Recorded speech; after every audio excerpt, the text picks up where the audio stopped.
Well, the Texas South Plains Honor Flight is on its way to Washington, D.C. this morning. Veterans from our area are soon to land in the capital to see how the nation honors their service. KCVD News Channel 11's Case Wilbanks and Christy Harton, along with Chief Photojournalist Craig Iglesias, have their first report from the Lubbock Airport. Hey there, good morning. When you're seeing this, we're actually in the air. We are on our way to Washington, D.C. for the Texas South Plains Honor Flight.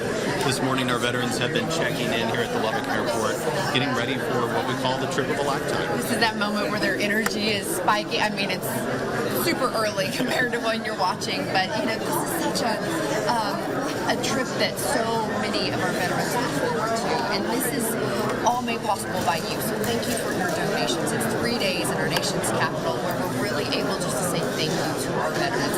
We have just more than 80 veterans. Most of those, 78 of those, are Vietnam veterans. So many of those veterans came home and were spat on. Truly, we hear those stories about how our veterans were afraid to wear their uniforms when they came home, and this is just a way that we're able to say thank you. And it's also, we hear from so many of our veterans, a time that we're able to just relax, release, and let go.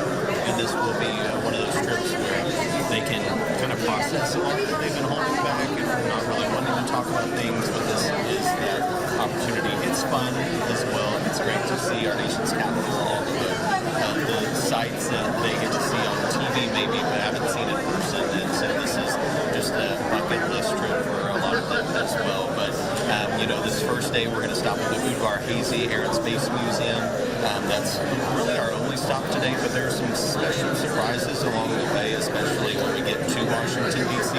So we hope you'll continue to join us for that coverage, because last year when we landed in Dulles, we had to experience something like a welcome like they put on there. So stay tuned again. Follow us on our Facebook, our social media, on the air as well. We're going to have the reports, and then join us November 11th. As Christy said, your donations make this trip possible. That's where we're going to have the Honor Flight Telethon. We'll have more of these stories from this trip, so we hope you will follow along. It's going to be a fantastic time. And the time that you really get to be a part of this is when we come home Monday night. We're looking at about 7:45 Monday evening here at the Lubbock Airport. Come join us. Truly come be part of that welcome home, a welcome home that so many of our veterans never received, and you can make it possible. Thanks so much for joining us and being along on their trip, because it means so much to them as well. We get to hear that this trip is so healing for so many of our veterans. And we can't wait for you to be a part of that and to hear the stories of these veterans. So stay with us. For now, we'll send it back to you.